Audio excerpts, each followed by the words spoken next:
You better be in the house when them street lights come on.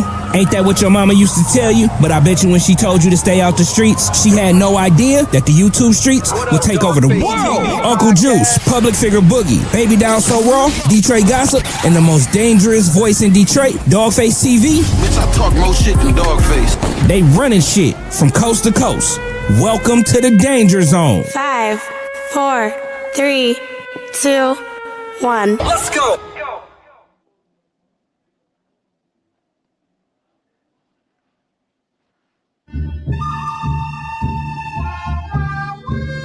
Mic check 1 2 1 2. Mic check 1 2 1 2. My name is Dogface Calderon. This is Real Life Unfiltered. I disappeared for a second, but I'm back. Y'all know what it is. Welcome. Shout out to everybody from Propane Media tapped in. Shout out to everybody from Dogface TV Podcast tapped in. Shout out to everybody from Real Life Street Stars who are tapped in. I want to say this is a special episode because it is special. My co-host, he's not a guest.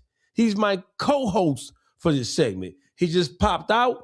He gonna pop back in. Vito, what's the word with you, man? It's on and popping. Y'all know when I come on here, I don't come to play no games. So a lot of information to process, a lot going on in the world of YouTube. Brozilla, what's her name? Brozilla, she acting a fool. Finesse 2 times is acting a fool. Cardi B and Barty B, Barty C, and she's always acting a fool. I don't know what the fuck. What's the bitch name from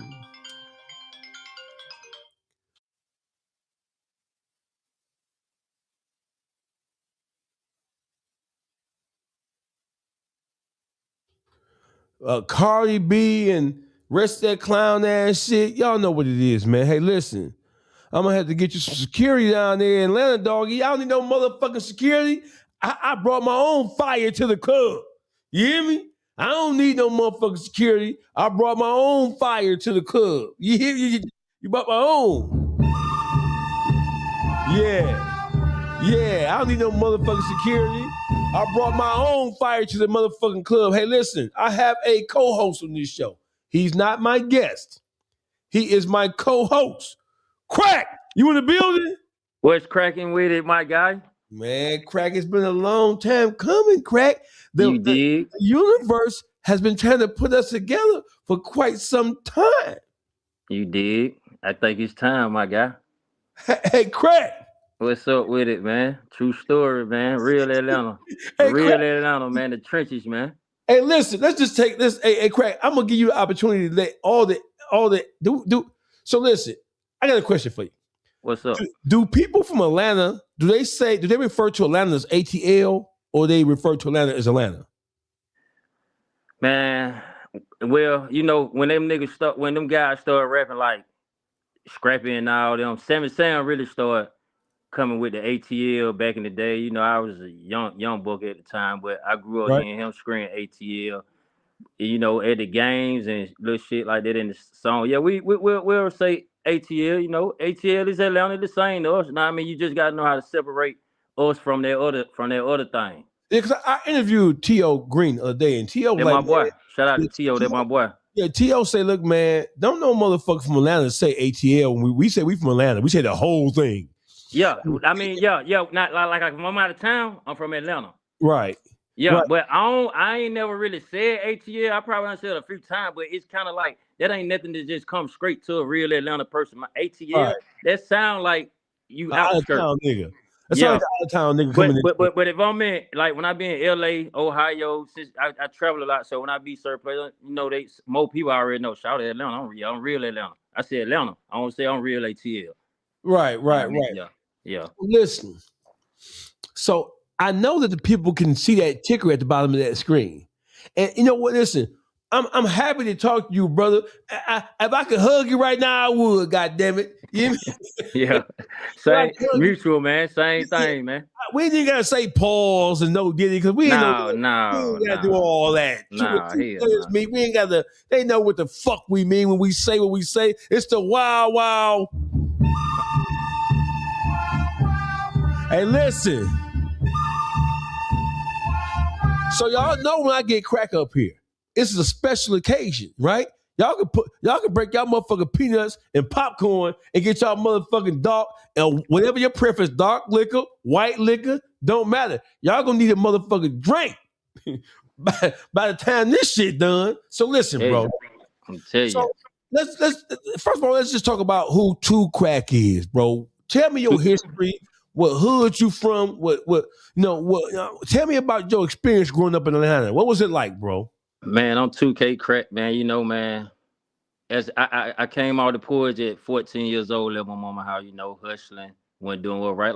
Like some of the normal hood niggas do, know what I mean? But I just was blessed to grow from that point, to get money in the hood, stack the money. And I always had OGs to tell me like how to save money or save you. So I went to putting the money up.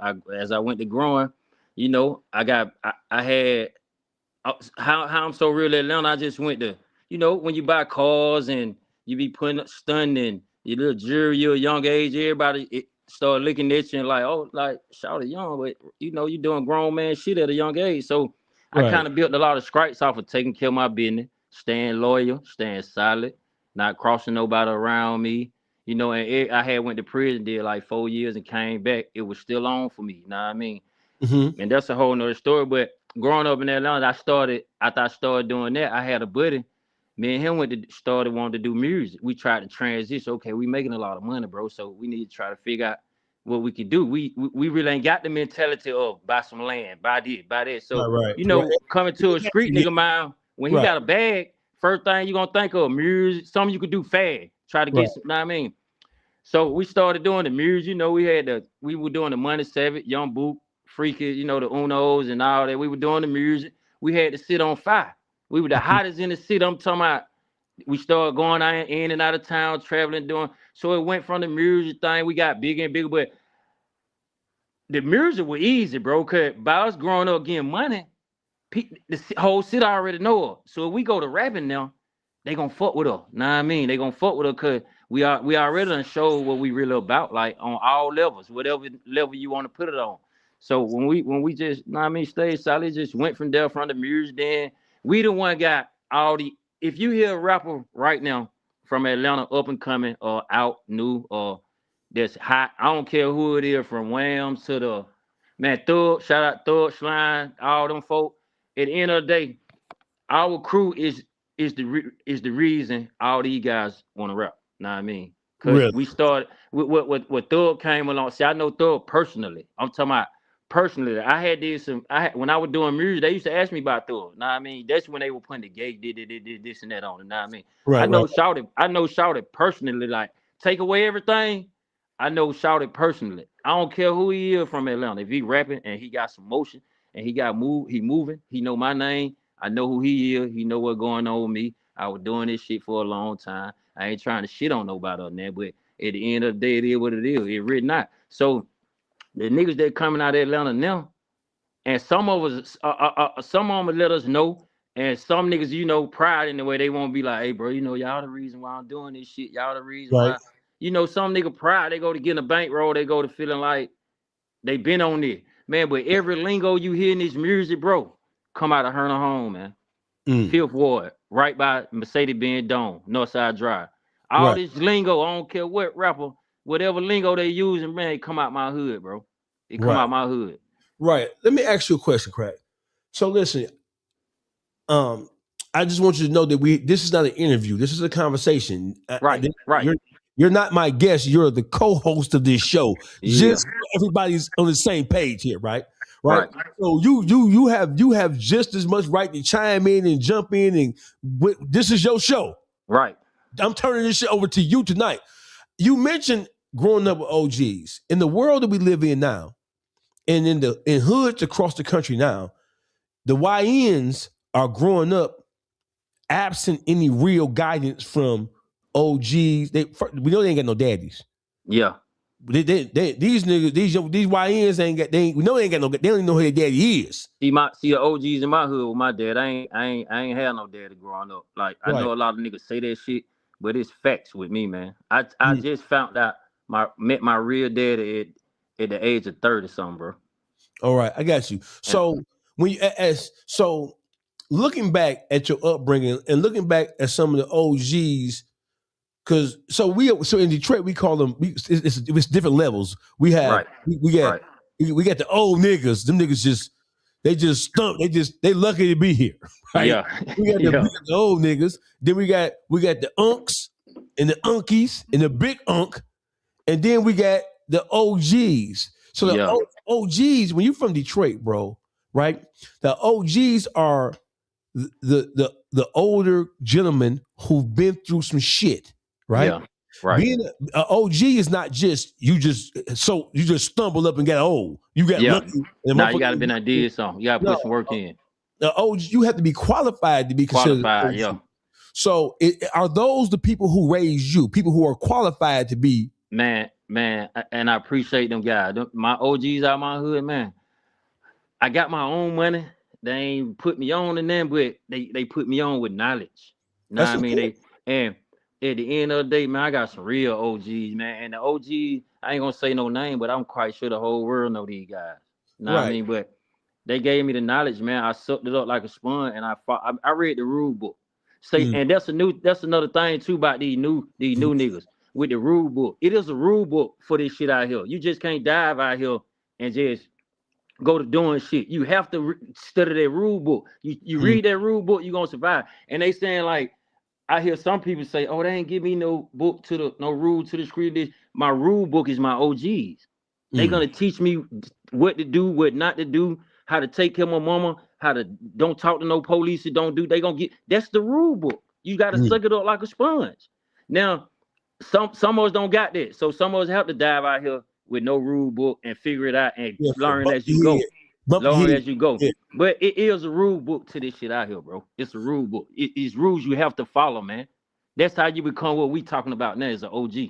Okay, so listen, Crakk. So a lot of the problems that we have going in the inner cities across the country. So this is not just an Atlanta conversation. Right. For people who think this is. Yeah. This is a conversation about the streets. It's about the hood. It's about the ghetto across the country. This shit international, man. This is international game. We coming down international game on the ass tonight. Exactly. So listen, one of the tell me if I'm right, if I'm on point or not, right? One of the problems with the YNs, and I'm not gonna blame everything on the YNs, because a lot of the YNs are fucked up because there was an absence, there was a gap between. They didn't have OGs. They didn't have big homies. They didn't have big unks. They didn't have fathers to really grab them, guide them, and teach them. They grew up in single parent households, predominantly raised by black mothers. And a black woman can love on you, right? Yeah. She can teach you respect and how to be courtesy. But a black woman can't put you through that rite of passage that you need. Yeah, she only can take you so far. Yeah, she can turn you into a nice gentleman. Yeah, exactly. And how to treat women and all that shit. Yeah. But she can't put that dog in you. Nah. It's 1% of women can put that dog in you. Exactly. I agree. I agree. 1%. Right. So how important is it for young black men? And when we say OG, we don't mean people, older guys who just guiding guys down the wrong path. We don't mean that. Right. So what we mean is how important do you think it is now when you have an opportunity to sit back and look at the condition of the neighborhood, because you travel. So you're not just Atlanta, you travel all across the country. In your travels, when you pull up to a hood, you pull up to a state, pull up to a city, you pull up in the hood, and when you look at the condition of young black men and young black women, right? What do you think the impact of not having an OG? What does that do to the hood as a whole? Man, that's kind of like, I think there's like some self-destructive type shit to go on behind it. Cause you don't know, you doing what you see niggas do, but some niggas you see what you seeing niggas do, them niggas probably had a rule book. You ain't got now, so you see how you thinking they going renegade by you not having an OG. You finna go try to do some renegade shit, but they probably had a rule book. But the thing is, let me tell you this, bro. Get what? They got OGs, bro, like us, like you. They gotta listen though, like, cause it's plenty of young cat. I don't pull their coat. Say like, bro, hey, bro, Why you can't all that? What these niggas talking about finessing the detectives and finessing the police, man? That shit whack, bro. Ain't a such thing as finessing the police, bro. Like, so at the end of the day, like they got OG because they got us. Then I kind of gotta put the mama in it a little bit too, because you'll have OGs like us to get or say something and pull their coattail, but you got the mama over there with the baby in this shit. You see what I'm saying? So it's like when you got somebody making a child think their child never wrong, because instead of telling their child right from wrong, they're gonna make the child not listen to the OGs that out in the street that they have to come around. So they got OG, but the only thing they gotta do, bro, they gotta just start listening to what we tell them. See, that's the difference. When I was growing up, my OG, when they tell me certain that, I ain't do everything they told me to do. I was a knucklehead and got sidetracked with 85% of this shit. I followed the rule, bro. That's why I'm still right here. I done did everything every other nigga done did. But that's why I'm still right here, because I listened. It's all about listening. So they got OGs, and whoever they OG may be in Florida, in LA, Detroit, New York, wherever the YN's at, and they got an OG that they grew up in the hood too, man, you just gotta listen, bro. And don't think nobody trying to be your dad, tell you what to do. Man, a nigga showing you the path, you'll fuck around to be successful and make it so far along. You're gonna look back. It might be 20 homeboy. It gonna end up being 5 of y'all, because some gonna die, some gonna rat, some gonna smoke dope, some gonna go to jail. So you know how they gotta listen. If you listen, you won't be now one of them guys I just named. Yeah, Crakk. So listen, bro. I know you get you into the streets, and I've been getting a lot of flack from Atlanta. They've been on my ass. They've been saying, "Look here, dog. You podcast niggas, you YouTube niggas, we are upset with you niggas because y'all doing a lot of jaw jacking about Atlanta, and y'all lumping the real stump down certified street niggas, the niggas who really like that, niggas who really, right? Y'all lumping us in with the aftermath of what y'all seen from the YSL trial. That's y'all, how I felt. I ain't gonna lie, my dog. I felt that's how I felt, bro. So I'm you on this show because I know bro. you I'm like, come on, dog. I'm like, come on, it's some real ones down here, bro. It's like, come on, bro. Stop doing that, bro. Stop. So, they got that. So I appreciate you, bro. I appreciate you. So my question to you though, right? Because I always got an answer. I ain't never short on no motherfucking words, right? Yeah, right. So my thing is, so I talked to T.O., I talked to Block 125. Block. All right. I know who you talking about. I've been all through the hood. I talked to my man Pablo G. Sess for the Facts Podcast. I've been having some conversations. Yeah. And they pretty pissed off because they love Atlanta and they don't like the conversation. They don't like. Me neither, bro. They don't like how people are talking about Atlanta. Man, Atlanta. I come to Detroit. I go to LA, New York, wherever I'm at. I'm respecting these folks' city, man. I ain't going. If it's shitty or if it ain't nothing I like, I ain't gonna get on the net and be. I'm just ain't gonna go back. Right. So let me just say this. I ain't gonna be doing that, man, because I know it's some real like you down there. Nah, me and the D. So I ain't finna be shitting on the D, and I know it's some silent ones down there, man. Right. So listen. This is just for I need y'all to listen. You tuned in to Real Life Unfiltered. My name is Dogface Call It Wrong. You got Crakk in the building. I need y'all to share, subscribe. This episode is going to be a historical episode. So I never ask people to go share, subscribe, nothing. Because if you pick up the game, you pick it up. If you don't, you don't. But I need y'all to share, subscribe, tell a friend, the doggy, Crakk. We finna crack the pan in half. We finna crack the South in half with this conversation tonight. So listen. So here's my thing. In the aftermath of the YSL, in the aftermath of the YSL versus YFN conflict, that conflict caused two groups of individuals to collide, and that collision course led to two indictments where you had YFN took off the street, hit it up by Lucci.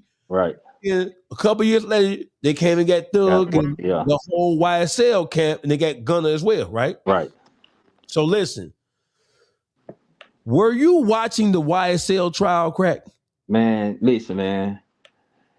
I watched that motherfucker from the front to the back, bro. You can ask my peoples around me, bro. I don't really have to be outside like that. So when I'm in the house watching YouTube, that's why I watch all that shit. So I'm watching the trial every day. Come on, when I get up, I'm cutting the trial on, letting it play all the way through. I can be showering, getting together. I'm watching the trial. But a lot of that shit, bro. I'm in Atlanta for real. I'm out here for real. I knew about all that shit before that shit even hit where it hit it, bro. That just ain't my stilo to be around here talking about what's going on. At the end of the day, when all that shit came and crashed down, the folk from Atlanta, the real Atlanta, they already knew we already knew what was going on. That shit they were talking about, bro. The street get this shit before anybody get it, man. I got you. So listen. So that trial, it had the entire country. People who are concerned with what happened in the ghetto, people who are concerned with what happens in urban culture and in the world of entertainment, everybody was transfixed on that situation. Here's the thing, right? At what point of that trial did you start to scratch your head and say, man, what the fuck is going on? As you start to learn more, as they start to parade out witness after witness, as they start to divulge information and expose information about who have been talking to the police, trying to finesse the police, or just flat out telling those shit for a decade. When that shit start to unfold, well, you saying to yourself, oh, this shit don't look good. Hell yeah, man. I was like, when I first seen the shit and like how they played the interrogation shit, cause now I'm gonna tell you some real shit. This is the shit that shocked a lot of us. Cause I'm telling you, bro, all us folk were close. All us like we know each other for real. So when a nigga was seeing all this shit come out, bro, we were like, damn, Slime might have to just take some. Know what I mean? Cause hey, listen, I ain't even from Atlanta. When they start parading out all them witnesses, right? And then they start playing all that motherfucking interrogation shit. Right. Listen, bro, I said, he might have to take him a good about 10. Yeah, that's what I was thinking. I was like, he might give him a good 10. I was telling some of the same people we know, like, damn, boy, Slime might just have to take some. And got them gone down. He ain't gone down there doing 4-5 years, come home, parole, get on that, get it like that. Once I went to seeing how all this shit was coming out, I'm gonna tell you what tripped me out, bro. I'm gonna tell you what tripped me out the most. When a nigga say I was trying to finesse the police. I said, right. Oh my God. I said, is that bad news? Was that bad news to you when you heard that? Yeah. Man, listen, I was taught, bro. I know you ain't finna finesse him. My OG told me, hey man, in the backseat of the car, you want to see a lawyer, man. You shouldn't even make it down to their building to even see what's on they door saying interrogation. You ask for that in the back of the car. I'm tired, I'm sleepy, sir. I need a lawyer. Ain't but two things gonna happen. They either gonna go on and charge you right then and there, or they can't question you and let you out the car and let you go until they get some more of it. I'd rather go through all that shit before I say, hey man, okay, while they taking me down here, let me see what I could think of to try to finesse these folk for this. Man, it just like I don't know who rated it. That shit went right, bro. That shit like I ain't never thought you could finesse the police. I ain't never thought you could do that. I'm gonna tell you something, right? So a lot of people, and I'm going to be even-handed in this conversation, right? Right. Finessing the police became like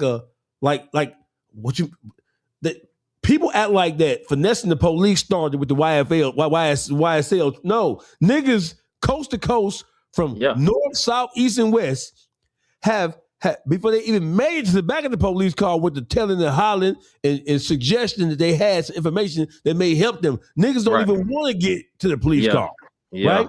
So that's not something that's unique to Atlanta. Let's just clear the air on that right now. Right. So listen, as the trial was going on, and you start, because you from Atlanta, you Atlanta official. As they start to parade out all those guys, most of whom you grew up with or you knew in passing, if not just up close and personal, when they start to come out with all these guys who have been telling and been providing information, have been being pulled down there, telling who shot who and who did what, were you shocked at the names that they were revealing that were cooperating and had been telling on shit? Were you shocked about that? Hell yeah, I was shocked about that shit because, man, you were hearing so much different shit. Like, I kind of knew the trial was fucked up a little bit too, because the shit that they were playing and what they were saying, like you were saying who shot who and who did it. I'm like, man, that ain't the one we been hearing around here, but know what I mean? So I kind of seen it like, damn, that boy might get off. Once I seen that shit kind of unfolding. But I ain't really like none of the trial, bro. I ain't gonna even sit on that motherfucking bullshit. I done been around all them niggas. All that interrogation shit, that shit hurt me, bro. Cause I'm like, I've been around this shit that long and not know and didn't know. Cause I stand on business, bro. I'm going to lay it down, bro. I know what I got into. I know what I was doing. I know what come behind this shit. I'm one of them ones if we finna go do something, I know I don't want to go to jail, bro. I ain't finna get in the car. I'm one of them kind of nigga. I don't give a fuck what you think about me. You can call me soft or whatever, nigga. I'm not finna get in the car though. But versus me getting in the car and we going to lick and boy, I'm just finna go, boy, cause I need somebody 100,000. But the lick, you know what I mean? The lick go left. You already had in the back of your mind what you gonna do if it go left. So I don't want no one like I be trying to tell these niggas like, hey man, start the way. Get you a job. Goddamn, get you a job, take care of your family, raise your kids. Just start the way, start trying to be street. But I ain't like that trial shit, bro. Cause when I seen them, that shit unfolding like that, I said, what? He what? Who what? You tried to what? I said, oh man, this shit here. And I ain't gonna lie, man, like a nigga calling Gunna a rat. Like Gunna, I ain't gonna call him no rat. He did just a little bit too much talking. Know what I mean? But the thing I can say about Gunna though, the boy didn't go in no interrogation room, man. And the way they handling the boy, like, come on, man, you can't be biased in these the type of situations you can't be biased in. It could be my brother, man. You read it, man. Let me say this, bro. So listen. So I don't want to move too fast, but I do want to keep it going along, right? Right. I'm with you. Did you know Woody? Not guess what? He younger than me. I knew him, been around him 100 times, but never had no conversation or nothing like that. We don't brush paths and shoulders 1,000 times though. Like I don't been in his. I had a spot over there in his neighborhood, hustling. I had a trap over there in his neighborhood, hustling. So when I go back and forth to the store and shit, they'll be out there shooting dice, Nah, I mean, y'all some of that like that, some of that shit. So I knew him, but I didn't know him like that. As this trial started to unfold, right? Yeah. I'm like, oh, this shit. When they start to pray all these niggas out, and these niggas have been telling them and cooperating and getting interrogated for 10 years, right? I said, this shit look good, right? But when that motherfucking Woody took the stand, it took me about 2 days to realize that the majority of the case that y'all got against all these niggas stem from the shit Woody had been saying. Yeah. And I realized really fast that y'all have not corroborated. Y'all have not corroborated the shit that he been saying. So y'all press forward with the indictment based on hearsay. Hearsay, yeah, based on hearsay. Yeah, without even because I don't see them corroborating shit. I don't see them saying, okay, well, he said this. We got some surveillance on this. We got another witness on this to say this is true. They don't got no real. If niggas would have kept their mouth shut, there would never have been no motherfucking indictment. Yeah, if a nigga asked for a lawyer, it wouldn't have been no indictment. It wouldn't have been no indictment. Man, Thor wasn't supposed to be in jail, period. Let me ask you something. We gonna keep a G here. We ain't playing no motherfucking games. Hell no. So listen, I'm gonna keep a G.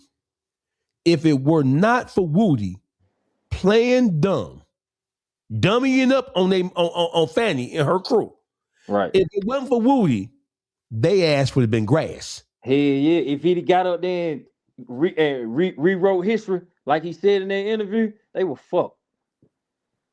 Then they wouldn't have needed no other witness out if he'd did that. No, they would listen. If it was not for Woody going up there, so I'm saying this. I'm prefixing what I'm about to ask you by bringing this up in this way. If it were not for Woody, listen. Even if they wouldn't have had no real hardcore evidence to substantiate all this shit that they said was happening, If Woody would have stood on that rat shit, that would have been enough for that jury to tear their ass up. Yeah, The fact that he went up there, play. I couldn't believe. I ain't never seen no shit like that, like a movie. Hey, I was telling my people who I be around, I'm like, hey, bro, man, because I done had 2 M's. I done been the detective homicide, know what I mean? But thank God, know what I mean? Shit behind me. But I was telling my people, I said, hey, boy, I ain't never seen no trial like this, boy. I swear to God. Hey, that's how I know you're a real one. We think alike. I said the same shit. I said, boy, I ain't never heard no shit. Hey, listen, hey, Crakk, like this. Hey, Crakk, listen. Before we didn't know that he had an irrevocable immunity deal. Yeah, so no matter what he said up there, there wasn't nobody else. Nobody else had that deal. Monk Tunk, he didn't have what Booyah had. So when Monk Tunk went up there and went to acting dumb, nigga. See that one now Monk Tunk, I grew up with him, but we from different hood, but I grew up with Shawty. Right. Yeah. So everybody went up there and started and tried to play it, right? But that goddamn Woody, listen, I said is this a real trial or is this some Matlock shit? That's what I was saying. Bro. What the fuck? Hey, listen, let me tell you something, bro. Let me tell you something. I don't give a fuck what they say about Woody. I'm gonna say this, and I'm not ashamed. When they ask, this how I knew this trial was fucked. When they say, when he went to playing dumb on their ass, he dummied up on their ass real hella. His scandalous dumb. Bro, that nigga, right? That nigga LD short bus, slob. that nigga put the helmet on and when they asked that nigga one question. This how I knew that Fanny was in trouble. When Woody went to dummying up, so now the DA trying to figure out, okay, were you threatened? Did somebody threaten you, your family? Because you this ain't what you said. You said this, and this, but now you saying this, and this. So it's leading us to believe that maybe you have been pressured or threatened or something, right? Right. So, are you afraid? That nigga Woody said, nigga said what? He might as well have said, bitch, what? Yeah. That nigga said, bitch, what? Am I afraid? No, bitch. I don't do no afraid, bitch. They better be afraid. Yeah. He said if he said shit like that on the stand, like I ain't scared nobody in here. I ain't scared nobody in here. Like nigga, I ain't afraid of a fuck thing. When he said that, like, oh, nigga, I don't be doing no running. I make a nigga run. Yeah, he fucked that trial up. Hey, listen, hey, Crakk. When he said that, I said, I don't know. This gotta be a mistrial. Because y'all had him on the stand and y'all was using him as y'all star witness. Right. So when he was popping like, nigga, what? Nigga, I ain't afraid of what? They better be afraid of me. I don't give a fuck about them. I said, this shit is a comedy classic. I'm gonna tell you something, Crakk. Once Slam's sister died, when she got shot, Fanny knew that she had to go ahead and press that button because in her mind, in the mind of law enforcement, they knew finna go down. They knew it was finna go down. He was finna tear the shit up. They knew that, bro. He was finna tear the shit up. That wasn't what I just said wasn't a part of the trial. Yeah, they never even brought that up.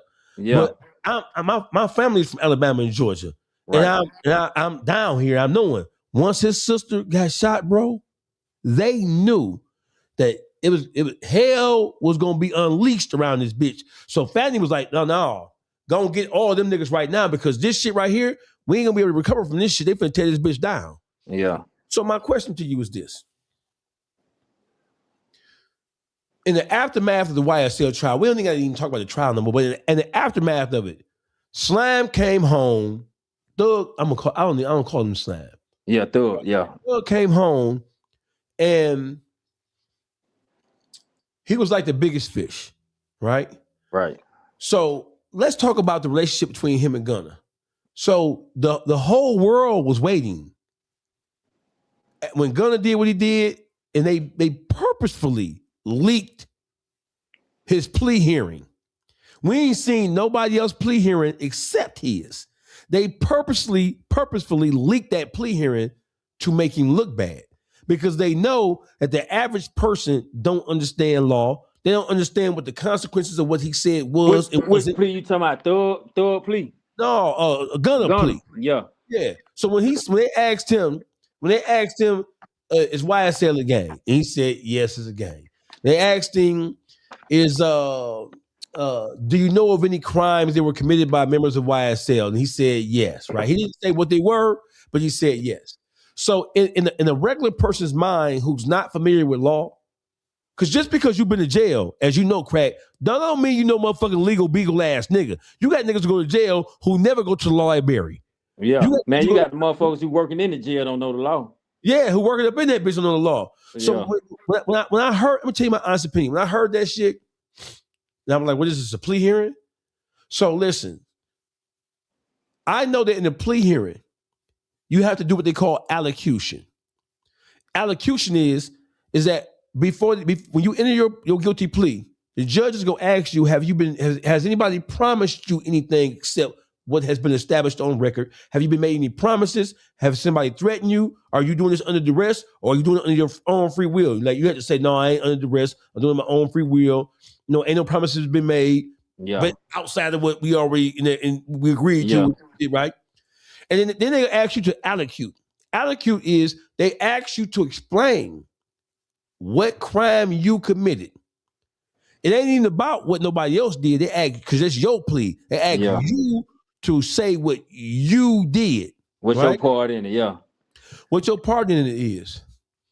I got you on this show, bro. For me to have you on this show and not ask you these questions would be derelict of me. It would be irresponsible to me to have you, out of all people, on this show and not put the hard questions to you. When you seen that plea hearing, when you seen it, you got experience in the street, penitentiary, all this old shit, right?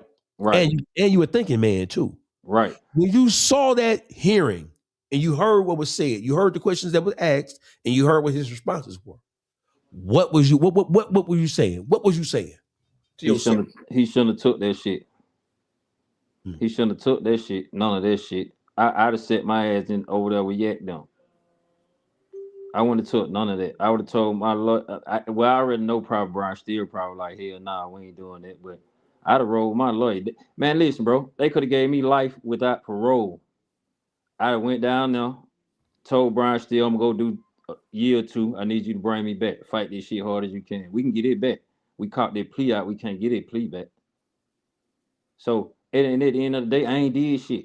I ain't taking that. I'm standing on it. If I'm going to go to trial, I ain't did that. I don't care what you could be offering me. Death penalty, man. Go on and give it to me, man. I'm not finna be no multi-millionaire and copping out. Know what I mean? So I think that's the only thing. Slime wasn't supposed to be locked up. Mm-hmm. But at the end of the day, you got arrested. You should have just went on here and sat on over there with Yak though, man, and just let that shit play out, man, and kept your feet cooked. I went to court. I went down there. I was in the courtroom. Right. I was inside the courtroom. They flashed you. They flashed you on. You was on camera. I was inside the courtroom. They was at the beginning of and Quavo was in there too. But I ain't no celebrity, so they ain't gonna put me in the papers and say, oh, blah, blah, blah. But Slime seen me, he did, know what I mean? I'm both mad because I know Shout a real one, and he don't supposed to be in this situation because I know what he don't did for all these boys. The lad nigga supposed to be locked up. And he don't even supposed to be in jail. But since it happened, if I could have got a chance to just talk to Slime, I'd have been like, hey, bro, you got him. I'm telling you, I don't been through this same shit you don't been through. Sit your ass down, bro. Don't do that. I know you can go home tomorrow if you cop out the pro. Wait 2 more weeks, bro. You finna get out. You're gonna have to sacrifice tomorrow for 2 more weeks. Mm-hmm. That's what I would have told him. Know what I mean?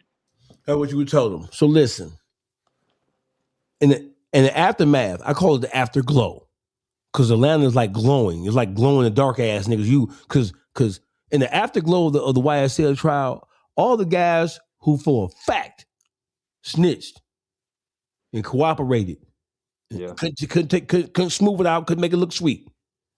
They still running around the streets of Atlanta right now, and they doing podcasts, they hosting parties. Don't made millions. They're in the studio, and Lil Woody has made millions of dollars.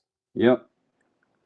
So that's what I'm talking about. So you have outsiders who don't know nothing about Atlanta except music and who hot and who not.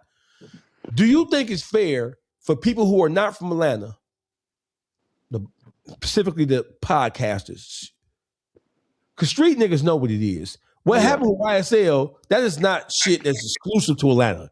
Nah, hell nah. What happened with what happened with YSL? All the rumors about YFN, with YFN, about 4PF, about Sonic, ain't none of that shit unique to Atlanta. Niggas do nigga shit, right? Yeah, you're right. I have a question for you though, bro. Do you think Atlanta street niggas are being too sensitive about the criticism that they're receiving from the podcasters, bloggers, YouTubers? Or do you think that when some of the street motherfuckers are firing back at the YouTubers out of frustration, do you think it's warranted? Do you think it's merited? Or do you think niggas just need to put their big draws on and just say, nigga gonna talk, and then we can do about it? I like that part. I like that last one too, but I did what I got to say about that. I ain't gonna say a nigga getting too sensitive, because if I did, I have to say myself too. Because you been hot about the shit too. Yeah, so man, I'm gonna keep it solid, man. Only thing is, I'm a grown man. I could DM a nigga and be like, hey, bro. Like I did that with a New Orleans nigga. I'm like, hey, bro, you got a fact check, bro. It's some real one down here. Like, you got a fact check. Like, I understand the podcast shit and all that. Okay, how about you start pulling some street niggas from Atlanta? Stop going to start looking at the Hollywood shit or whatever you see for the internet shit. Hey man, use your connects, reach out to somebody from Atlanta, pull you a nigga from Atlanta from the street, or go get you a nigga that can really tell you something though. Not no nigga to my, oh, I grew up in Atlanta in the street. Nah, you need a nigga who don't really did something out here on one of them guys. But at the end of the day, I ain't gonna say they too sensitive. I think podcasters just need to, hey, do your fact check real good, and then that'll keep you from saying what you said, to keep niggas like me from saying something to the podcast. You get what I'm saying? Okay. So I follow you. Here's the $1 million question though, Crakk. So listen, you got the street Atlanta niggas, and I'm not pushing and promoting violence. I'm not pushing and promoting none of that shit. I'm grown, bro. I've been there, done that. I spent 17 summers in a prison cell straight. Man, we just talking about what's going on, bro. Yeah, so listen. We can't stop it. Right. So my thing is, so this is what I'm hearing from street certified cats from Atlanta. You out of town niggas, specifically you bloggers, YouTubers, and podcasters, you niggas don't really know what's going on down here. You motherfuckers are mixing up and confusing the rappers with the real stump down street niggas who make the economy move around this motherfucker, right? Exactly. And so therefore y'all got the shit all wrong. But when I heard that though, Crakk, I'm gonna keep it gangster with you, bro. I said, wait a minute, hold on, man. Whenever you have something as big as what happened between YFN and YSL, and then the YFN trial was like, we didn't know nothing about it. You know what I'm saying? The YSL trial is when the motherfucking circus started, right? Yeah. So my thing is, hey Atlanta, listen, hey Atlanta niggas, hey my Atlanta player partners. If the rappers, if the 21 Savage, the Babies, the Thugs, the Gunners, if they have been the ones on the microphone as superstars, telling the whole world, we them ones, we them niggas, we spank shit, we smack shit, right? And they saying that shit in a matter-of-fact way. I don't think it's fair for people from Atlanta to ask people who are not from Atlanta to assume that even though they saying this shit in the rap records, that's not really what they're about. And I don't think it's fair for motherfuckers from the street niggas from Atlanta to just be like, y'all should be able to figure this shit out for y'allself. No, because we seen with Chicago and New Orleans and LA and New York that the rappers Crakk, these niggas ain't just no niggas that they didn't know LL Cool J ass niggas who been groomed. The label's going to get niggas like Pooh Shiesty out the crack house. Yeah. Giving them deals. Oh, them boys, they come from the street now. They come from the street. But see, let me tell you though, this why niggas from the Atlanta who not rappers be feeling some type of way toward the podcaster because you got to think about this, bro. Then nobody blame New York for what Alpo did. You get what I'm saying? Like, Mhm. it's so many folk come from New York that told on each other. Did they say told on each other? You Mhm. got the Supreme shit. Don't nobody say everybody in New York rap because of what Supreme did. So the reason why we get upset about it, bro, because we the one down here who throw Easter egg hunts. We the one build shit for the kids. We the one ain't none of them rappers giving back. So you can't take no rapper and make them the lead of Atlanta and blame everybody in Atlanta for what them guys doing because they their own session. You got niggas out here like us who buy kids all book bags, bikes, all type of. I mean, we doing all this for the hood. So for you to put us in that category with them, bro, and we putting all that work in and making sure everybody around us straight from the old people to the kid, like, come on, you can't tie us up with that. You got that's why I say you got to fact check. That the same way we can't. Whatever happened, for instance, Trick, OG. I ain't putting nothing on him. I fuck with him. Don't know him, but I like his style. Mhm. If he ever did some shit like that, we can't say the whole Detroit. Even though I know he ain't that type of guy. That's You see what I'm fair. saying? But so that's why if somebody was saying, if they say dog, what dog rat, da, da, da, da, the whole Detroit rat, da, da, da, cause dog, da, da, da, da, da. Trick might be one of the guy from the street that he'll see it so much the way he might run across a certain video and be like, I gotta say somebody, I gotta say something now. Because So it's going too far. it'll get to that point. So it's not nothing like targeted the podcaster. So because I say shit too, but I be talking about not the podcaster, because I know the podcast ain't doing that. I'm gonna amp one of these dumb niggas up to think this shit sweet down here for real. I be talking to them nigga like, hey, but don't come down here with that shit. No, don't come down thinking what you hearing on these podcasts is that and that. So I ain't got nothing against the podcast crew, cause I'm a street nigga. And if it legit and I can make some money out of it, I'm finna do it. So I ain't at the podcasting crew. I'm just that I just don't want them to have other people thinking that they represent Atlanta, bro. Like they represent Atlanta for when they somewhere else doing something else. But come on, bro. We got niggas down here who done built all type of shit for kids, bro. I got a question for you though, Crakk. I gotta put the hard questions to you. Okay.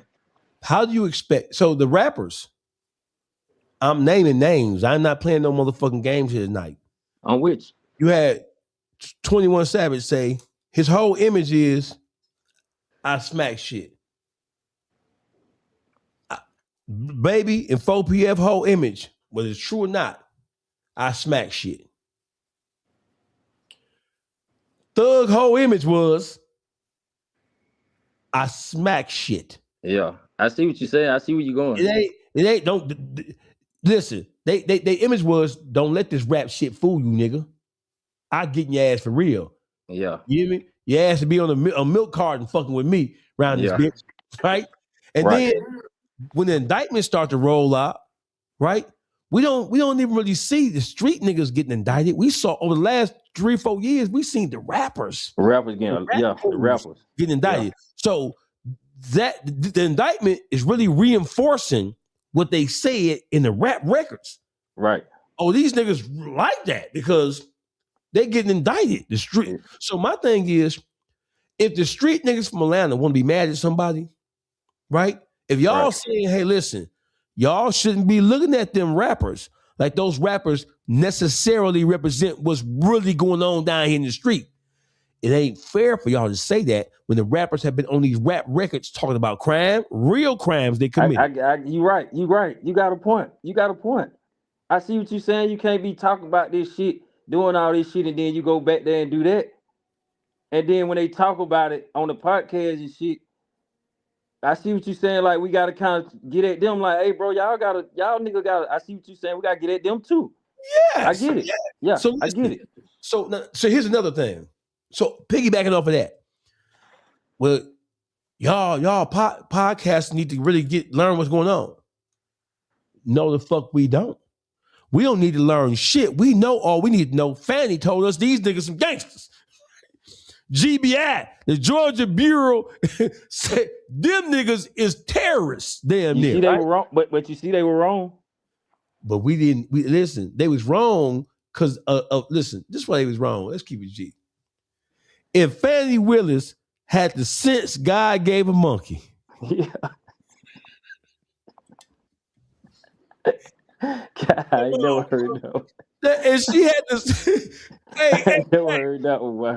I like that one. If Fanny and her motherfucking district attorney Pierre, if they wasn't fucking each other and fucking off, and they wasn't doing all that fucking the niggas in the hood and fucking off, they probably could have had something. Yeah.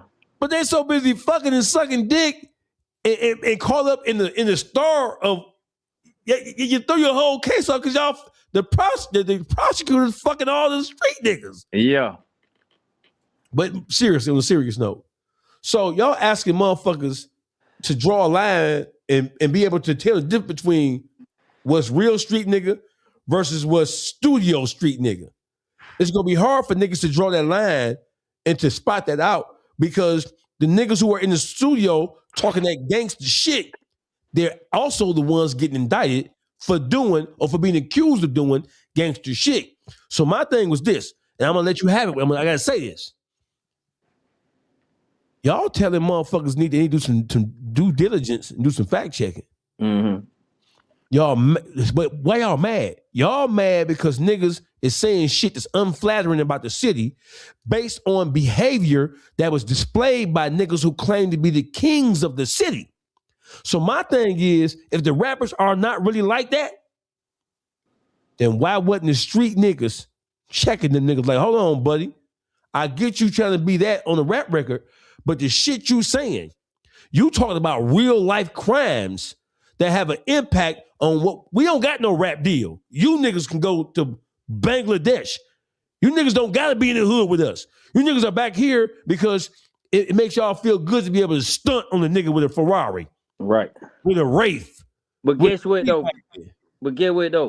I'm listening. I can bank back off that because you can feel a certain type of way with like, cause the podcaster can, same way you can reach out to them artists and get them interviewed, you can touch the streets, bro. Like you can reach the streets. I'm glad you said that. You know, I'm glad you said that, bro. One of my questions on here. Hey, listen, you don't have all this covering up. We're gonna talk about 21 Savage in a minute. The podcasters and the YouTubers in Atlanta, they are negligent. Listen, fuck all that crack. 21 Savage sent a tweet out about a month ago. I don't like that. No. I ain't asked you nothing yet. Don't tell me they beat me to my motherfucking punch. Okay, go ahead. 21 Savage sent a tweet out. Mm-hmm. Now my whole thing about Savage, I'm just gonna keep it gangster. Savage was really, in my mind, Savage was operating above all that shit. He was really like a smooth ass nigga, and he was able to avoid all the YFN, YSL. He was cool with niggas on both sides of the equation. He was like you made it, Savage. You ain't gotta say shit. Savage put his own foot in his mouth by coming down explanation for some of this shit. When on the Big Fat podcast, Bank asked him, he said, man, when you start doing all this talking and shit on you ain't never been the kind of nigga that come down. But Savage was trying to rescue niggas with explanations. And he know that he had a clean jacket as far as the streets go. And he felt like that his word meant something because of who he is and his money, his fame, and his power. He overplayed his hand by trying to provide explanations and justifications and minimizations for behavior that the whole world knew wasn't right. When he sent that goddamn tweet out, and first of all, when he was on Bank Show, you can tell Savage was uncomfortable. He's trying to find the explanation, trying to find something to say that was slick or something. So I'm looking at him like, bro, I'm not even used to you talking to Savage. I like you when you ain't talking. That the Slaughter Gang, we'll spank, we'll put belt to ass. Let us think that. When you start trying to be a lawyer for these niggas, you ain't got nothing to do with none of this shit, but you putting yourself in the way of this shit, trying to provide explanation for shit, right? So when Savage, the jail phone calls first, fuck the tweet. Yeah. Jail phone calls. You think you ain't getting away with nothing. I'm asking you every goddamn thing that I want to ask a motherfucker from Atlanta who got the pedigree. You don't think you gonna come up here and I ain't finna ask you about this shit. You can no. Yeah. When that motherfucking leaked jail phone call started coming out like a rap record, that shit was like an album. Yeah. I'm gonna tell you what portion of that leaked jail phone call that fucked me up. When they leaked that part where they said when it was Savage and Thug talking about the whole told Dirk to diss Gunna, that let the whole world know that you think he bold. Because we was wondering what Slam was gonna say once he got released. I can't really talk, but once I come home, then I can really say what I got to say, right? When that part about telling Lil Durk to diss him and all the other kind of shit, that kind of like whoa, nigga. Okay, it wasn't surprising because if he really did do what you say he did, I can understand you activate the button on the nigga. But the main part is when they start talking about QCP. When they started talking about QCP, when Thug and Savage started talking about QCP is a rat, we been knew he was a rat. We told Wham never sign with him to begin with. I told Wham don't sign with him. Hey, right? listen. Before all that shit popped off and them nigga got to a certain level to where they at, I'm gonna tell you this, bro. They real fact. Stunna my partner, R.I.P. Stunna like my brother. You couldn't even be able to tell the difference in the moment. Bro, listen, bro. All them niggas knew, bro, that what was going on with Bruddah, man. So all that sitting around playing like, oh, I'm just trying to get my money real quick and like, bro, all them folk knew that shit, bro. They been knew that, bro, about Bruddah, bro. They been knew that shit, man. Before all this shit even hit, before this shit hit in the airway, internet, TV, man, we street niggas. So you know we ain't finna just blast shit, but you know it gonna flow around in the streets. Them folk knew, bro. They knew. And niggas can tell me in my face that they didn't know. I'ma still tell them you knew, bro. You was over there. It's impossible for you not to know. You got money. You can check this shit. Y'all knew, bro. Know what I mean? So listen, hey, Crakk. So here is the narrative that QCP, Whack 100. I'm sure you've seen Whack 100. I call him Whack Keisha. Yeah, I don't like. But hey, don't know real nigga in America like him. Don't know real nigga in the United States of America, including Puerto Rico, Guam, in the U.S. Virgin Islands. Think Whack 100 is anything other than a bitch nigga. So that's just shit he be doing ain't right, man. Okay, so listen. Hey, Crakk. So the narrative they spinning is Stunna. For those of you who don't know, Stunna, I have reported on this extensively. So much so to where me and QCP had some words. Because he was mad about me calling him a motherfucking rat. So listen. So their narrative is, I'm not no street nigga. So what I did wasn't telling. What I did was reporting about the loss of life that happened to my brother, my friend who I consider a brother. I'm not no street nigga. So me telling police what happened, the rat shit don't apply to me because I'm not in the street. I wasn't a part of the street. The incident didn't surround no street shit with no drugs or with no drug deal. It was just a nigga was hating on us and tried to rob us. And I'm not no street nigga. My partner was no street nigga. Is that true? Tweet. I seen that tweet. Yeah. When you saw that tweet, what was you saying to yourself? Man, when I seen that shit, I was like, I knew what type of nigga that was from the jump anyway. So then that nigga did what surprised me, bro. Cause I know I was in the mix of this shit. I went to homicide. Homicide came and got me about this same situation. So I was damn near starving in there moving on this case. They were trying to put it like I had something to do with this nigga QCP. Like he done shot me some funds or something to handle the business or something like that, try to tie me in with that shit. So I actually went to homicide for this shit. About this same shit. But when I seen that nigga tweet that shit, it didn't shock me because at the end of the day, I know he the type of nigga that throw a rock and hide their hand. So a nigga up under some fire right now. So what else you gonna say? Okay, hey Crakk. What were the circumstances? Stunna gone now. He gone. His Right. legacy is what it is. What were the circumstances leading up to QCP getting flamed and his man getting flamed? What happened? What took place that day or the day before? Man, guess what? When I first heard about the shit, and they told me, where the shit happened at, I've been out there 30 years. Now, I mean, as a young man, I got caught. I made the news out there twice, got caught with some money out there. So I was out there before P was out there. So I went to prison. I came home. The time I was in prison, P was out there then. So I didn't know him. I didn't know the cat. So when that situation went on, it kind of shocked me because I'm like, what the fuck? So they come to me, they like, I'm like, what the hell? What supposed to be going on? So it was some shit by Stunna and another little nigga from our hood supposed to went out there robbing them. And Stunna, they saying, they got the nigga P saying, when Stunna knocked on the door, they look at the peephole, see his haircut. This how he identify him and shit like that. See his haircut. I get the dude who got killed, opened the door.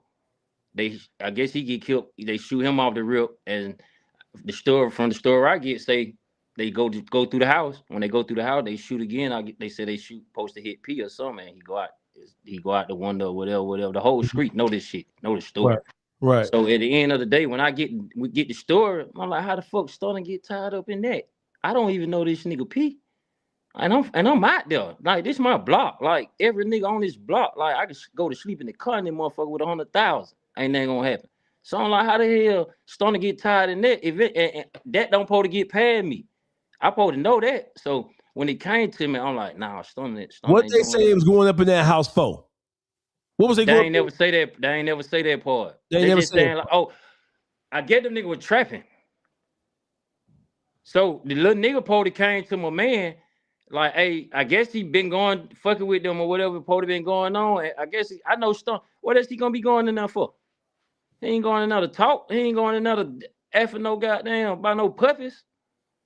Know what I mean? So I guess, street shit. Know what I mean? So when they come to me, I'm like, man, Stunna ain't did that. Stunna ain't, he would have told me that. Or he would have ran that by me. He can't. Stunna one of them that he can't hide nothing from me. I got another buddy. I'll tell you the same thing. He ain't. When all this shit was going on, we asking Stunna, like, what the fuck? Like, man, I know how the fuck you ain't told her then, bro. You got to put her. We panic. We got to put her down, bro. So we'll know how to go back this shit. Stunna kept denying it, like, so I gotta believe my homie. Know what I mean? Like, man, I don't know that nigga, man. That nigga lying. So the incident happened. Stunna in the mall. He getting money. Stunna getting money. He in Lenox Mall buying up Louis shit, kicking shit. He run into the boy P, and P had like 3 securities or something with him, and some dude say he walk up on Stunna, first he go get the police. Tell him, did the nigga who robbed me. Stunna take out. Stunna tell him fur, but I don't know you, bro. I told y'all. P walked up on Stunna like, hey, you the nigga who robbed me. Boom. Okay, he go get police combat nigga who robbed me. Stunna like, man, I keep telling you, I don't know you, bro. Stunna take off out the mall running. This the shit I know facts. Cause I'm talking to my man. You know what I mean? All this shit going on. So when all this shit happened, the same day he come tell her, like, he get arrested. He leaving out the mall. He run to the car. When they kiss him on the highway, leaving Lennox, box the car in, lock him up. So when Stunna get locked up, he charged with murder, robbery, blah, blah, blah, blah, blah. So boom, Stunna don't go to jail. He one of them ones that get money, but he ain't finna go to jail. He ain't finna go kick no nigga dough in. He ain't that type of nigga. He a hustler. He a hustling ass nigga.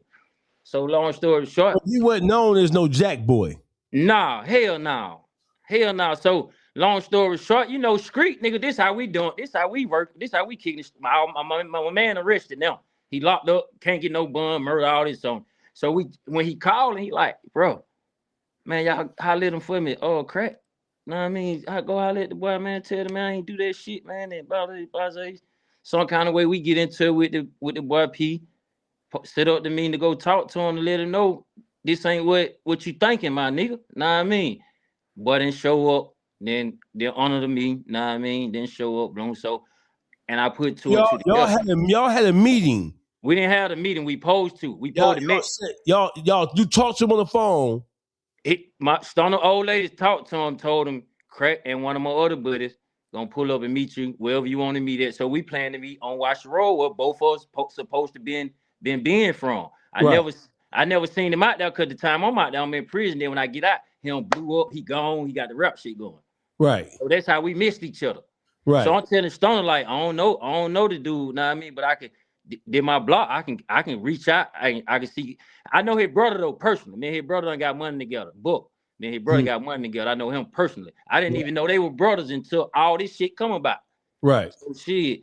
So I'm like, we got a few people that Stunna cousin or somebody be over there with QC. So Stunna trying to reach out to his cousin, let home know, let me chop it up with Buddy. But at the end of the day, Buddy wasn't trying to hear none of that shit. But I'm thinking he keeping it discreet. That's why he don't want to hear none of this shit. Right.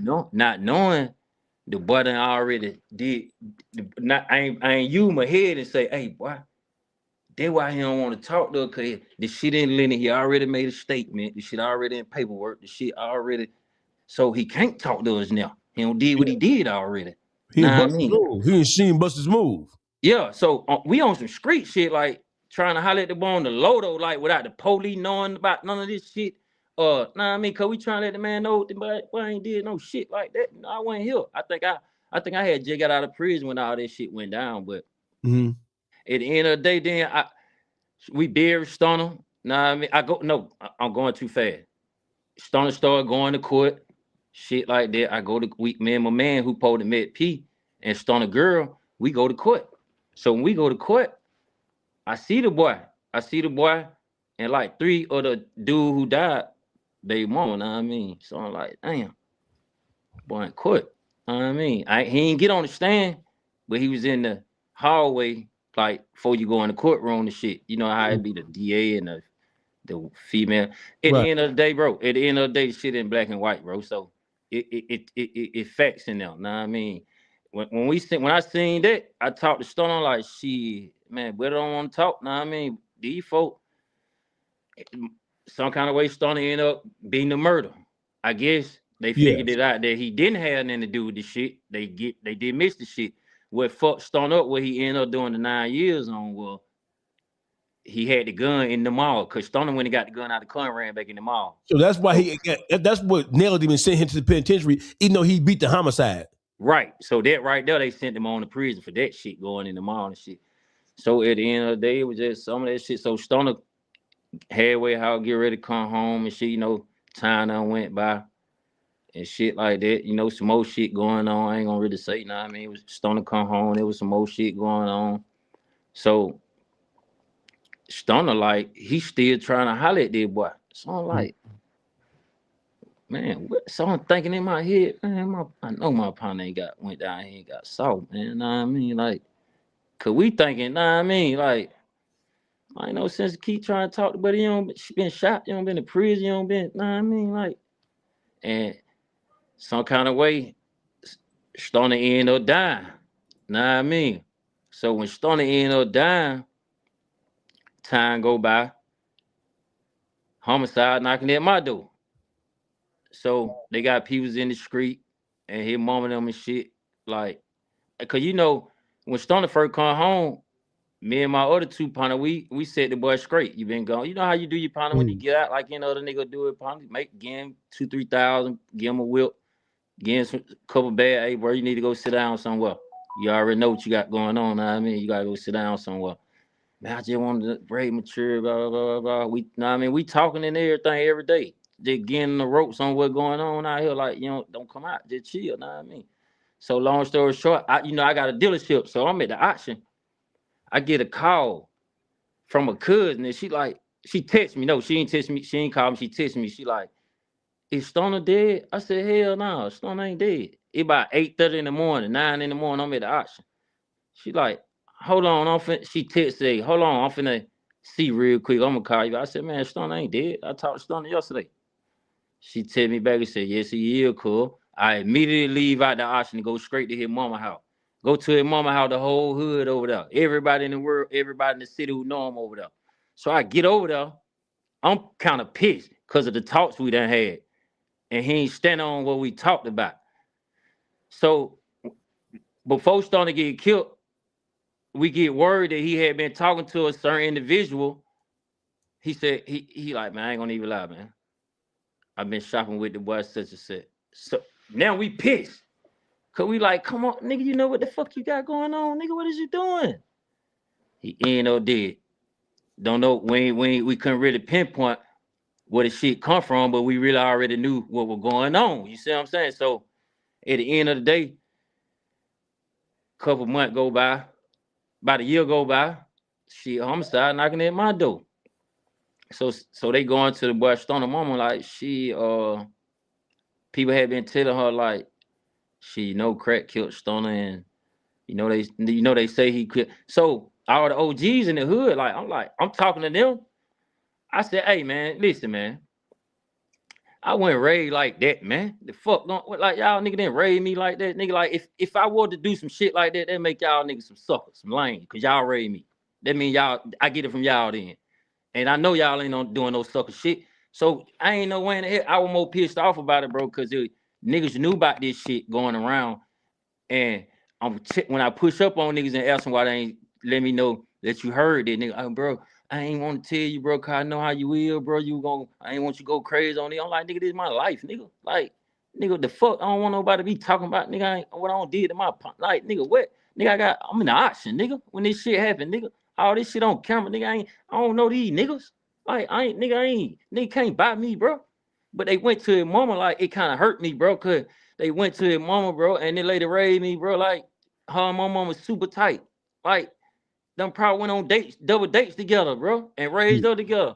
So, like, it's kind of hurt me because y'all nigga ill hustling, but y'all don't want to get the crack because y'all saying home gonna trip out. He hear that instead of nigga like, man, huh? I had only a few partners like, man, home ain't doing no shit like that. Y'all nigga tripping, man. I don't want to hear that. It only a few niggas stood up for a nigga. So I'm finna get to the point though. Homicide come to call me, like, we need to holler at you. So I'm like, what the fuck going on now? I ain't been doing that, slanging cars and, know what I mean? Right. Doing other little shit, staying out these nigga way. I ain't been around here playing with no guns and doing what I used to do. I don't outgrew that shit. Long story short, goddamn, I'm like, what's up? He like, man, can you come down? Like, hey, y'all come down. I want to see what's going on. I ain't running from nothing. I don't been through this shit before. So I get ready. I tell him when I come down. Boom, we hang up. I hang up from the detective. He called back. He called back like 5 minutes later. Didn't give me time enough to even get up out my seat. He said, man, I just got a homicide. So I'm gonna call you. Can we meet up Thursday? I'm like, me as a street nigga, if I did something, I'd have told the nigga from the jump, hey, man, I got a lawyer. Whatever you talking about or got going on, man, call the lawyer right here like I normally do. But shit, I don't know what the fuck going on, and I ain't did shit. So I'm finna come holler at you, but I'm finna come holler at you about me, though. I can't holler at you. I don't know nothing about nobody else. So when I go holler at when I ain't go to him, he came to me, he ended up like a couple days go by. Thursday come, he ain't want to pull up on me Thursday. He switched it to another day. So the next day he switched it to, he switched it about 3 times. Then the third time he ended up pulling up on me. The same homicide detective be on first 4 days. He ended up pulling up on me at the house in the kitchen. I take him to the kitchen. I had my little cousin record this shit. So he chopping it up with me, asking me about, do I know anybody from QC? Do I be over there? I'm like, hell no. So I'm wondering why he asking me this shit. Then he like, yeah, it's something about QCP give you 500,000. Wired you. He said he wired me. This is his exact word. He said he wired you 500,000. That's how you buy a Porsche and a house. So I had already had this shit before Stunna even got out of jail. I already had this shit, but that ain't the detective business. Cause I ain't trying to really talk to you. I'm just trying to clear my name. You know what I mean? So he goddamn, I ain't tell him that I already had this shit. I'm like, man, he like, they trying to say he gave you that. You bought this in for the Keon McClinton. That's Stunna real name. Keon McClinton murder. And I'm like, what?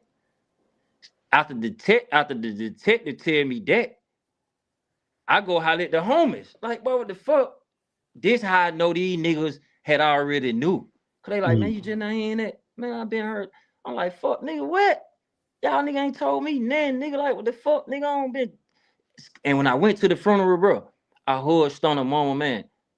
My mama done rode in the funeral car with Stunna mama. I hugged Stunna mama, bro. From after I found out everything that was going on, I looked back on the funeral. She gave me that vibe like, you killed my son. But I didn't know at the time that she was feeling like that. Cause you got one mama done with you and all that.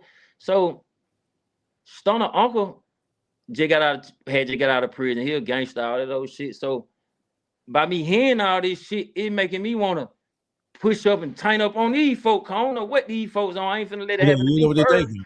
Right. Yeah, so I'm pissed off at the homies, then the uncles and the mama them thinking that, and I know these folk gangster got a little paper. So I want them nigga like, hey, I don't give a fuck, man. I gotta handle this shit before it come my way first. I don't like to be thinking like that, bro. So at the end of the day, goddamn, Stunna come home. He tried to sell the I skipped a little bit. He come home, he tried to sell. I mean, not try to sell. He like, boy, I got paperwork. Nah, I mean, I'm finna TMZ. Nah, I mean, bloom. So you had niggas everywhere in the city calling Stunna trying to buy the paperwork. So we telling Stunna, hell nah, man, don't sell none of them, don't do that. Hell nah, don't sell them nigga no paperwork. Hell nah, hold on, don't do that. Nah, I mean, hold up. He keeps, I'm finna expose the boy. I'm finna expose the boy. I'm finna expose the boy. Like the boy told on me and came to court. Shoot, nah, I mean, boy shot me, came to court and told on me like. Not shoot him, but had like saying he had him shot, came to cook like. So I'm like, we telling Stunna, hell no, don't expose the paperwork. Don't even, nah, I mean, like some kind of way, I guess it got back to the boy. The boy tried, nah, I mean, so it ended up going that way, man. Nah, I mean, you know. Tell me, tell us what type of person, because according to reports, Stunna was a jack boy. And that's Nah, what hell no. He wasn't no robber, man. Stunna ain't never robbed nobody, man. I know everything about Stunna, man. Stunna ain't doing he ain't doing that, bro. Stunna go get some work, a brick, half a brick or something from a nigga. Man, not paying for he rob a nigga, man. Come on, man. He ain't finna do that, man. What should people know about who Stunna was? Because right, QCP has had the advantage because he is QCP, he is quality control, and he is now he's a legendary figure in Atlanta's or in the world of hip hop, period. Right. So right. He's had the advantage of being able to tell his story and spin a narrative like Stunna was a boogeyman, a bully, and a robber, and he just took the life of his friend for no reason, out of jealousy, and he tried to kill him too out of jealousy. Man, that whoever that nigga that ain't Stunna. Whoever that nigga he thinking that supposed to be portraying that role, it definitely ain't Stunna. It definitely ain't Stunna. That's why we were trying to figure out what the it's shit, bro. I'm telling you, bro, this shit was so serious, bro, to the point like, bro, how the fuck this nigga? How the fuck you in way up from the west side all the way to the south side? Nigga, it done been times I done been out here getting hella money, touching a bag at a young age, and I don't try to get y'all nigga to come out here and hustle and get some money. Y'all nigga want to come out here. Let alone, I know you ain't finna ride no 50 mile to go hit no lick for no little shit. And then Stunna ain't finna go hit no lick for no shit that he think there. He can know it there. $1 million. He gonna Stunna. I don't do that. That ain't my field, bro. I don't roll. The money gonna still be there, cause that ain't what he do. That ain't what he do, bro. He get money. Shout a real hustler, got 10 kids, seen him take care of every last one of them. Ain't never been on child support. Take care of every last one of them, bro. Hustle like a motherfucker. Flamboyant as hell, like the club, and like to get fly, bro. Ain't no nigga like that finna be robbing and ain't trying to, and ain't got his head knocked out. Reach the age of 40, 38, 40, and ain't got his head knocked out by now. That shit would have been hell. It wouldn't have made it to no QCP, bro. Even if that wouldn't have, he'd have had life. All of would have had life. Cause nigga wasn't gonna do shit to him. But we'd all had life at the time. If he was on that, he wasn't doing that, bro. I was the wild one out the crew. I was doing all type of dumb shit and getting money. But then none of that shit never came my way. Now it's a different if, and niggas from the hood say this. It's a different if it was like And even inside somewhere where I don't hustle that, I ain't touching. I don't care who you is. I ain't robbing no nigga where I gotta work it, hustle it, eat it, do. Know what I mean? But at the end of the day, even if they would have been like, it would crack, then you probably got a chance. Yeah. Know what I That's mean? some shit. Crack can jump on that shit. And That's I'm like, damn, hell yeah, I like, tried to. And I'm one of them one like, hell yeah, I tried to knock your shit out, nigga. I'm gonna get you. I used to be on that type of timing. Know what I mean? I just was blessed to know how to hustle too. I don't have to do this shit. I can go hustle and turn the chrome into a bone. Know what I mean? So, but that one Stunna, bro. That Stunna ain't no goddamn robber, man. Hell no, man. Man, ain't no robber, man. Ain't got nothing on his record. That was them cases Stunna went to prison for. Them were his first violent ever cases. Stunna don't even got a drug case, bro. Stunna got a possession of firearm and that shit that he did the 9 years for. Man, record clean to here. My record, the one goddamn shaking. So listen. So the narrative that QCP was a known civilian in Atlanta, and so therefore, because he was a known civilian, what make you a known civilian? I mean, he said he was a civilian, and you had people who come out when they had been pressed about. Lil Boosie, for example, when he was on Vlad TV and Vlad asked him about QCP, that nigga Lil Boosie, boy, the cat swallowed that nigga tongue. That nigga went to stuttering. I gotta go watch that. I ain't seen that. All you gotta do is Lil Boosie, Vlad TV, QC. That nigga went to stuttering. And you ain't gotta. Hold on, I'm gonna pull it up for you. Hold on, hey, I don't like that, bro. Cause that shit ain't right, bro. Like, ain't no way in the hell. I thought Boosie didn't like rats. Hold on, I'm gonna pull this up for you. Let me find this for you. Hold on. Let me find this for you. Where this motherfucker at?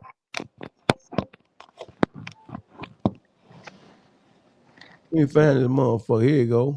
Hold on.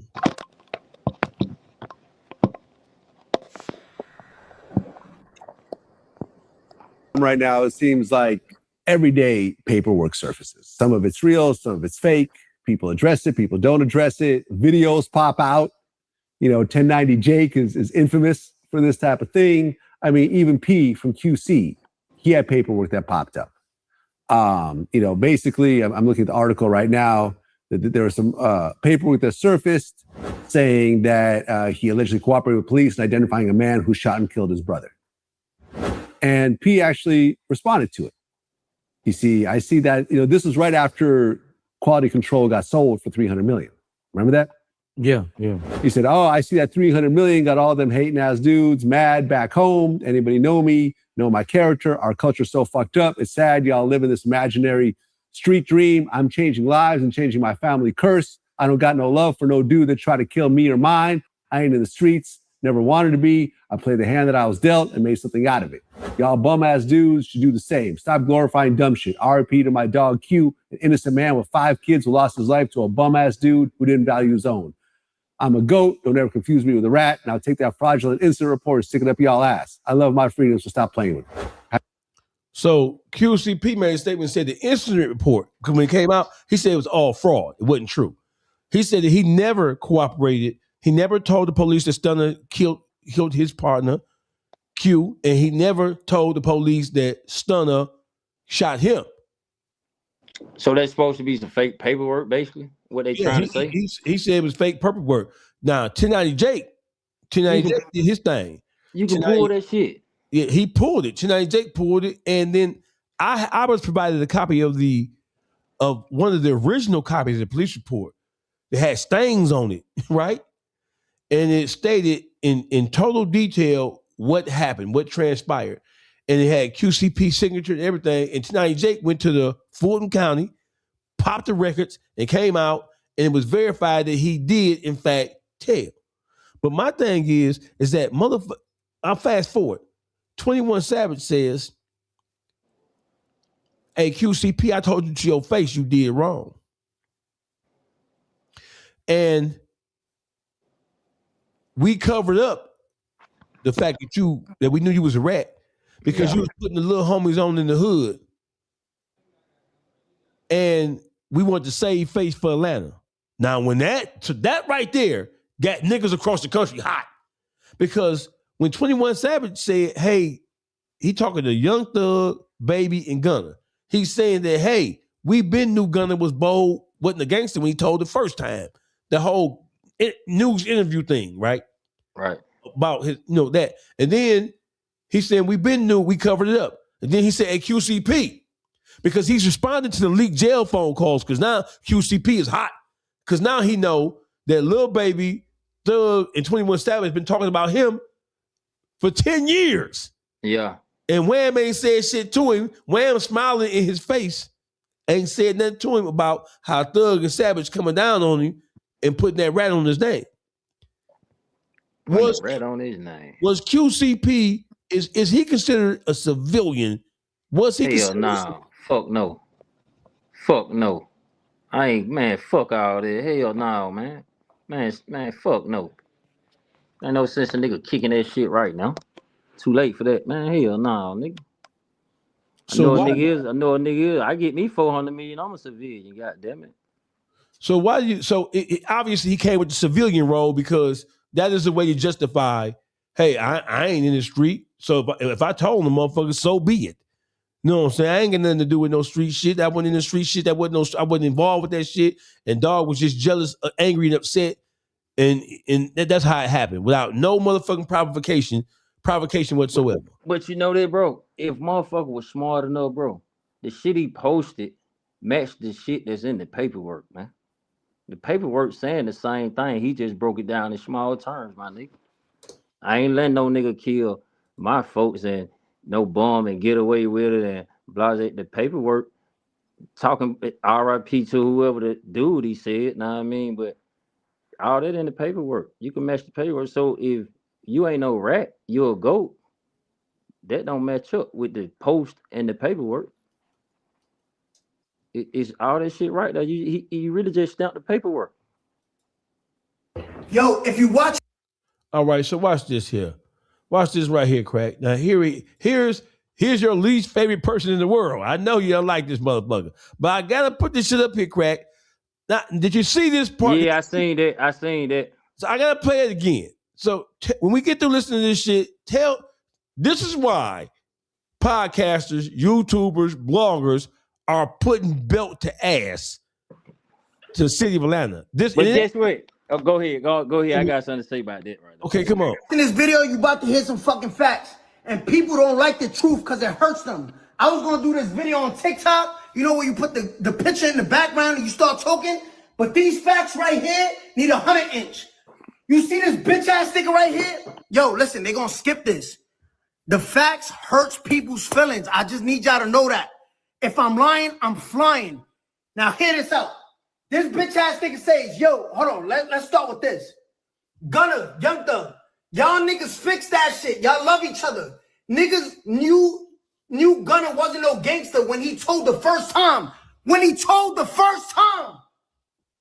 And we swept it. We, not them. We, as the whole Atlanta, we swept it under the rug for you. You know, he wasn't trying to leave you to hang, nigga. Fuck the streets. Now it's fuck the streets when it's convenient for you. The album sales is not selling, nigga.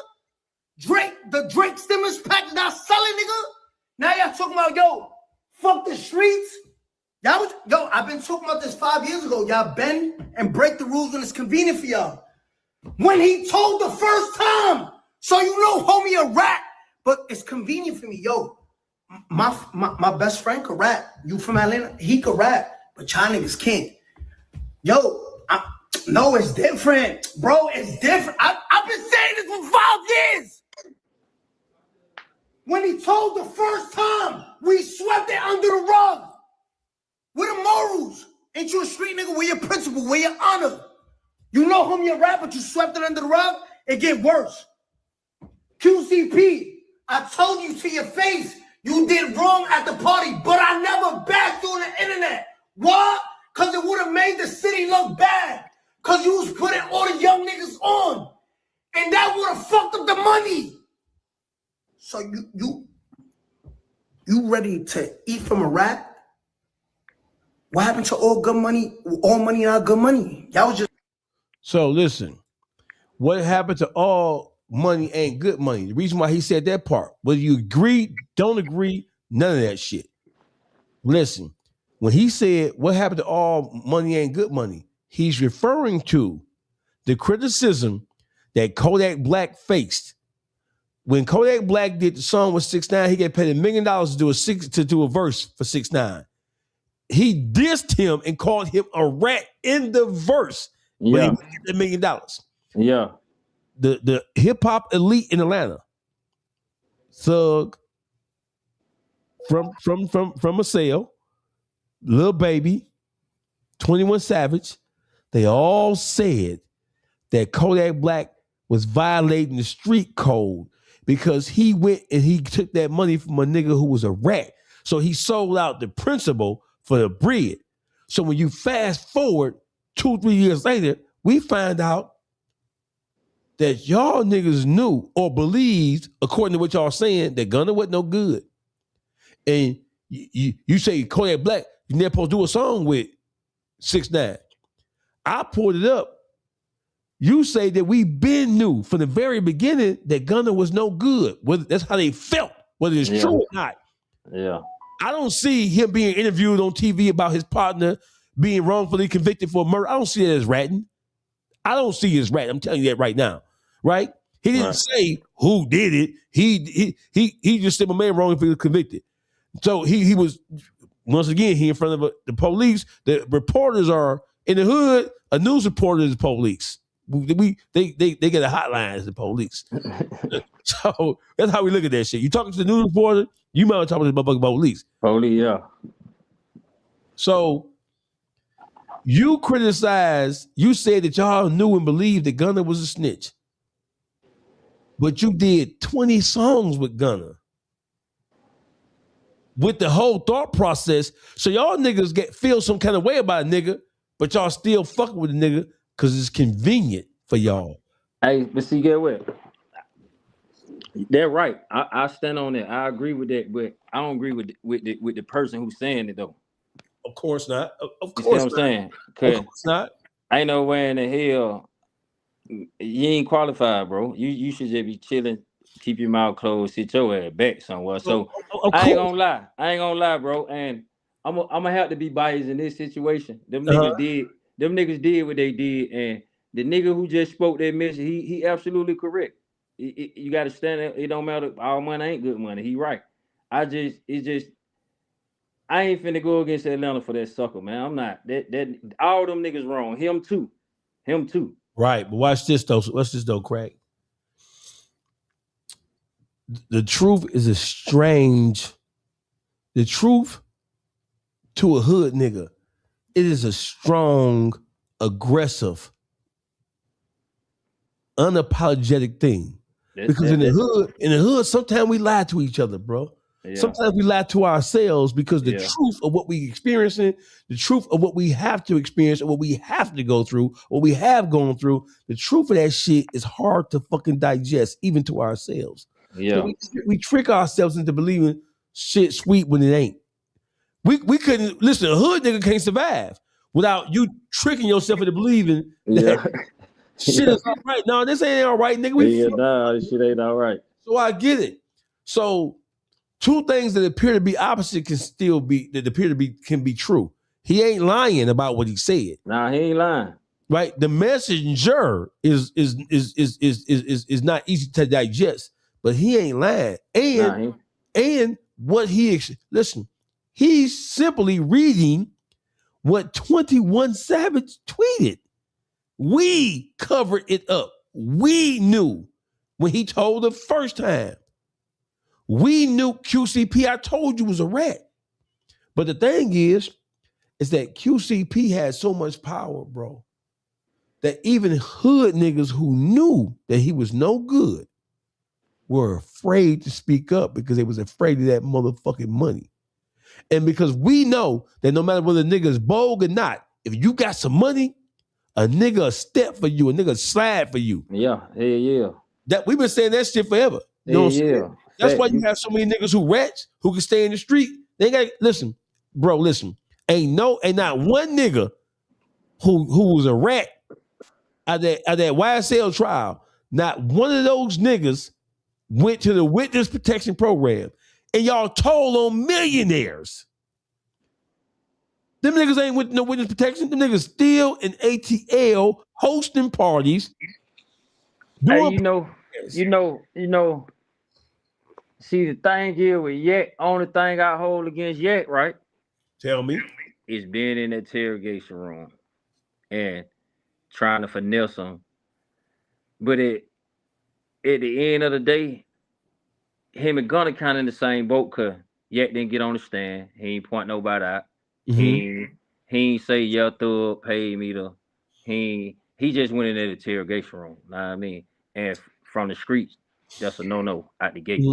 So that's the only thing I hold against him. All the rest of them niggas and the boy Shannon. I can't hold that against Shannon.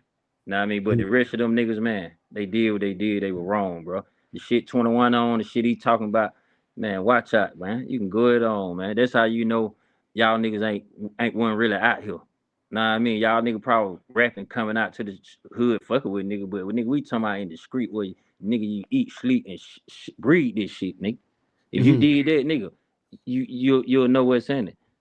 So listen, Crakk. My whole thing is, I'm not trying to be, I'm not trying to incite disharmony in the city of Atlanta. I'm not trying to use my voice to just simply point out certain shit. But my whole thing is, you got to call a spade a spade. Hey, listen. So the street niggas are saying, hey, listen, you bloggers, YouTubers, YouTube niggas, podcasters, y'all got this shit backwards. Y'all not doing y'all good. Y'all not doing research. Y'all not doing your due diligence to figure out what's really going on. Y'all are acting like these rap niggas are the kings of the street. We ain't acting like shit. We just simply looking at what they said and looking at what they did, looking at what they said about them, and looking at how niggas are bowing down to them. But listen though, bro, how I get that, but how they gonna say, oh, the whole Atlanta gay, the whole Atlanta rats. Oh no! Come on, bro. I've been in prison, bro. When you whole out here in the streets is just like saying y'all in chain gang. Oh, y'all nigga gonna swing on one of y'all niggas. When you say y'all, you including everybody, bro. So watch this though. Listen. So the podcast can get hold accountable a little bit because you can't say the whole Atlanta. No. Crakk, y'all nigga gay. Hey, Crakk, that whole Crakk, a nigga. See, listen. Let me tell you something, right? The average motherfucker who come to Atlanta, who's not from Atlanta, just to visit, they're not going in no zone, nigga. They're going to Buckhead, Marietta. Exactly. Midtown. Midtown. They're going to Marietta to get an Airbnb. They're going to Stockbridge, Ellenwood, Rex to get an Airbnb. Maybe McDonald's. They got a little more money. They're not motherfucking. You know what I'm saying? These niggas they're not going. They're not on Gobby Road. They ain't on Cleveland. They ain't on Camp. They're not none of that. Bro, they're not going none of that. They're going to Papa those. They're not going no motherfucking. But they don't get on no pad though, bro, because you still putting the whole Atlanta. Say them though. Say them. Yeah, but hey, listen, Crakk. I'm saying that versus y'all wasting y'all energy. Arguing back and forth with some niggas who way across the motherfucking country talking shit in front of a microphone and in front of a fucking phone or a computer. Yeah. Listen, the rap niggas is the ones who broke the system. The millionaire rappers. They're the ones who was popping that shit. They're the ones who had the hood hot. How did we have the hood hot, dog face? Because you niggas was active. Y'all was using y'all money to dig into the streets to do street shit. And the shit y'all was beefing about wasn't even no real shit. Y'all had the hood hot beefing with some niggas over some rap shit. And niggas who ain't got no deal, niggas who real deal spill real in the street trying to make a crumb. Y'all niggas got the whole hood and the whole city hot because y'all doing shit. Y'all inexperienced. Y'all got suckers with y'all. And then y'all put it in a song. Y'all telling what y'all did and who y'all drilled and killed in the song. And when the police come to the hood, y'all don't stay in the hood, nigga. You niggas stay in Canton somewhere on Locust Grove, some motherfucker where. You niggas don't stay. You niggas stay in the big ass houses in Atlanta. You know, that big shit. Where's the gate and the police? You niggas ain't staying. So y'all making it hot. So my thing is, instead of trying to spank the podcasters, motherfuckers really need to hold the rappers who made shit hot accountable. Those rappers who saying the streets is dead, you got to do more than just say the streets is dead. Y'all saying the streets is dead because y'all trying to justify the fact that y'all got caught doing the same shit y'all said other niggas flaw for doing. That's one. Number two, where the recreation centers at? Atlanta broke like every other major city at. Those rappers who create all this goddamn confusion in the street made it hard for niggas to hustle. Yeah. Hard for niggas to survive. These niggas way at. Where the recreation centers at? Where the at? See, get what? I see what you're saying, but at the end of the day, you gotta look at this. Just take the whole Atlanta out of it, though. That's all I'm saying. You right. We can push up on the rappers, but it still don't give the podcasters a pass to still say all y'all. Okay, so watch this. On behalf of all podcasters. Right. On behalf of all podcasters, the city of Atlanta. First of all, you've been watching my content. Listen, when I started coming to Atlanta, my family from Atlanta in Georgia. Yeah. Period, right? So I've been coming my whole life. Yeah. As a young adult, moving and grooving, we come down to the Freaknik, right? Yeah. Atlanta was not known as a gay city. You know it wasn't. When the Freaknik, Atlanta was not known as gay nothing, right? Hell no. I have gone on the record and said that when Atlanta start to transform into the black entertainment capital, that's when all the gay shit the sissy shit started to come, right? Because in the world of entertainment, that shit is we just seen what Puffy got going. Busta Rhymes, a big hot sissy. Yeah. I'm saying the New York executives. Yeah. Even though Atlanta had labels and shit, and the executives that ran the labels, from Boys in the Hood with P. Diddy, Bad Boy South, to LaFace Records, to all that kind of shit, those executives migrated from the North, from New York. And they brought that debauchery and that sinful, devilish ass behavior down south with them. Atlanta wasn't no gay shit. Hell no.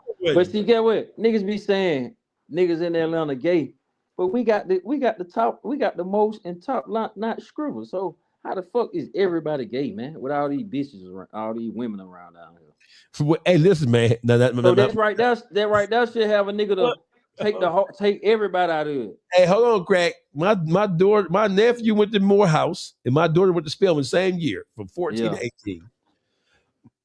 My daughter can't find a nigga down here. This nigga either broke, fucked up, or a super hyper aggressive, super thug ass nigga, or a nigga switch hitting. A nigga like Sammy Sosa. Nigga hitting left and right. No, Crakk. No, I'm saying the sissies, they come from up north. Yeah, exactly. They migrated down here. Yeah. They will be a star. I guess what I was telling somebody, I'm like, I said, man, that shit, when this shit Atlanta J turned all the way up to the max, man, all that shit started flowing in here. The Katrina, all that shit started coming from everywhere else, man. Like we went seeing, man, I swear to God, bro. Lenox Mall, you went walking in Lenox and see that many gays as you did like back then, like how you saying. We call them sissies on this show. Sissies. Yeah, sissies, faggots. God damn it. Yeah, no, like man, I'm like sissy is a safe word in Donald Trump. Sissy. Then get what, bro? The female down here who fuck with niggas like us, the real ones, they not bringing those sissies around those niggas like us. They know we don't play that shit. Right. They ain't even finna. And you know how female love faggots and gays and shit, sissies and shit, right? Sissy. You know how these female love sissies and shit, right? Right. They hate black people love sissies. If I'm fucking with a bad bitch and she got a sister friend or sister-ass friend, when she pull up on me and come meet me or something, she ain't finna bring that nigga around me, man. No, and the hell no. They don't do that. Hell no, man. She ain't finna bring that around me, man. All right, I'm just saying that to say, we ain't with that shit, bro. Shoot that shot somewhere else. Not you. I'm saying I ain't never heard you say it, bro. No. I done watched your show. I ain't know you be fucking with the A, but I be like whoever the nigga is from New Orleans, I don't know who the fuck this Oh, ugly ass, junk ass G-Murder. nigga. Yeah, bitch ass nigga like that, man. Like you said, ain't no sense of nigga like Atlanta, nigga like that. But come on, bro, like nigga, bro, Birdman and Wayne kissing, bro. Shut the fuck up, bitch ass nigga. They definitely was kissing. They Like, definitely. come on, man. Like, man, shut the I'm fuck gonna tell up, you bitch something, ass right? nigga. I'm telling you, Crack. If I was to put you on the phone with Murder, you and Murder would have a real good conversation, bro. Know what I'm saying? Murder I just ain't gonna over. lie, bro.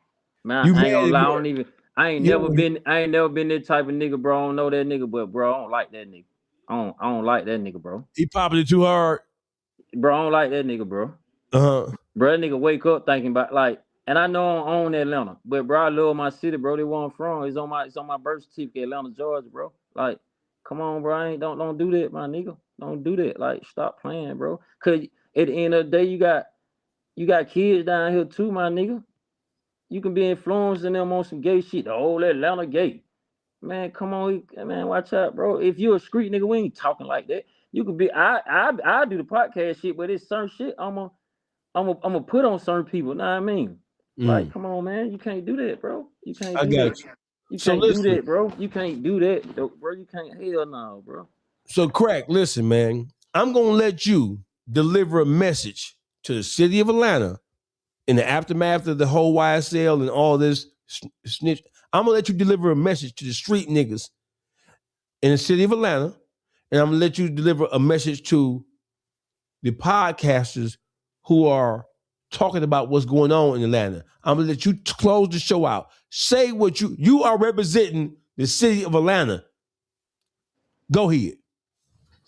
All right, this right. This for them podcasters though. Like, uh, like I understand, like you doing your thing, you podcast, and you know what I mean, you getting your little money and this and that. But at the end of the day, I'm a nigga who handling business. I ain't gonna take a lot of shit they say serious, you know what I mean? But at the end of the day, you gotta watch what you say, bro. You can't blame everybody.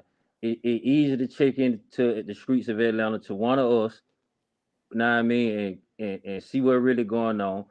And at the end of the day, bro, the A ain't really on that what y'all think we on, bro. Like it ain't right, it ain't cracking down here like that. We ain't it's some real ones in these trenches. Like come to the trenches, come holler at us. Like we take care of the kid, the old people. We look out. We'll make sure you all right. I mean, reach out, bring your camera through there, come fuck with the trenches, bro, and maybe they'll change your idea on what really going on down here. I mean, don't be scared. Pull up, man. Just reach out to somebody.